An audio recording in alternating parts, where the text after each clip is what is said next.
My name is Marie Manuel, and I am the Membership and Partnerships Manager at the Nonprofit Association of Oregon. NAO is proud to have over 1,100 nonprofit members representing Oregon's robust nonprofit sector.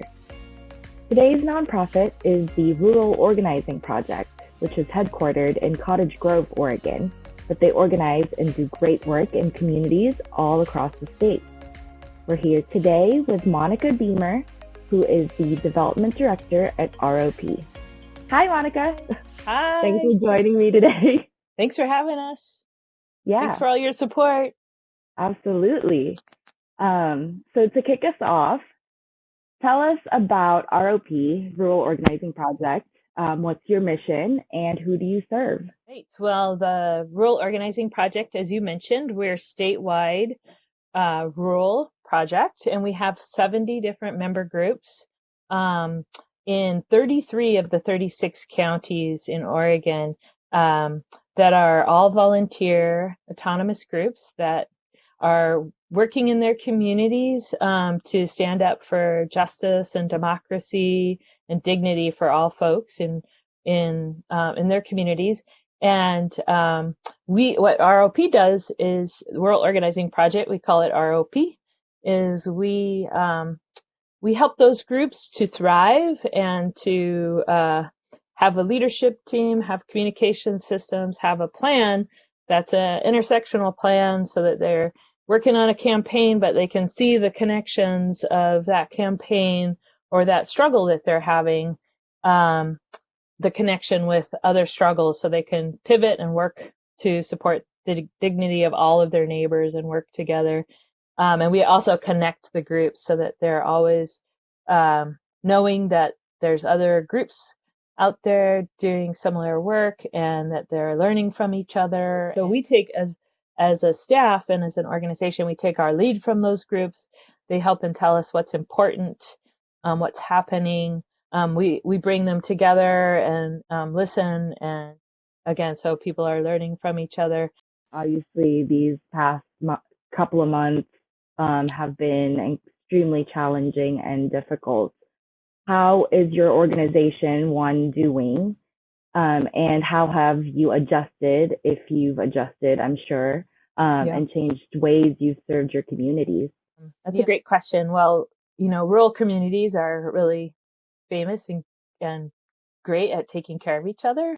And so immediately, most of our groups started to were very integrally involved in their communities and helping to create food access, just to do, talk about what's happening and what can be done. ROP as an organization was bringing people together and is still bringing people together regularly in what we call strategy sessions.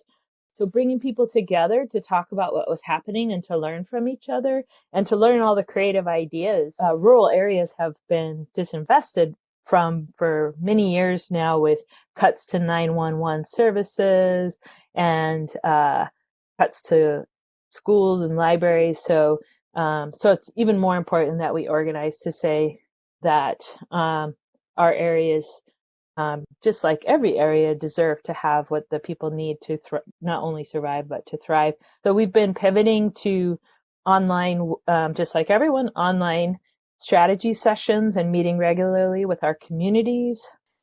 There's been I'm sure more than 400 now different Movement for Black Lives events across the state in the rural communities, many of them happening weekly. So we've been gathering people to learn from each other around that and to continue to build from that and to organize.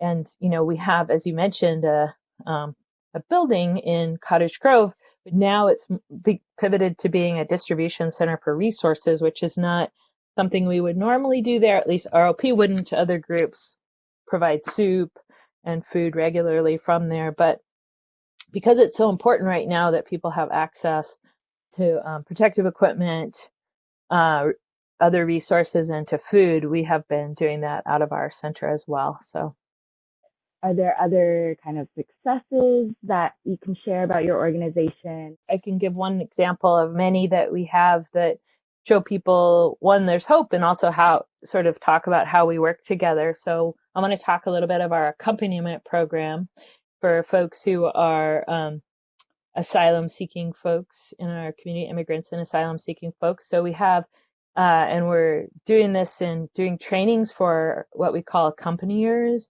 And accompaniers are people in the community, could be anyone, but a lot of faith leaders have joined this where they're trained to work with ROP to take the lead of someone who is going, say, who would like accompaniment to an ICE check-in, and again take their lead in what they want to have happen.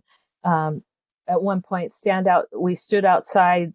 They wouldn't let us in the office, so we stood outside singing for several hours and just waiting for that person and doing some other organizing behind the scenes to help make sure that we are supporting that person as much as possible. And so when they came out, we were able to celebrate and support them more and go the next week with them. How can funders, donors, volunteers, people in the community support you best? Thank you. There's lots of ways. You can go to our website, rop.org, and of course you can donate. And there's lots of ways to donate. You can donate your vehicle, you can donate cash, you can volunteer, sign up to be a volunteer. Also, if you're in a rural area and you want to find out about groups organizing in your area to join one or to start one, there's information there, there's resources.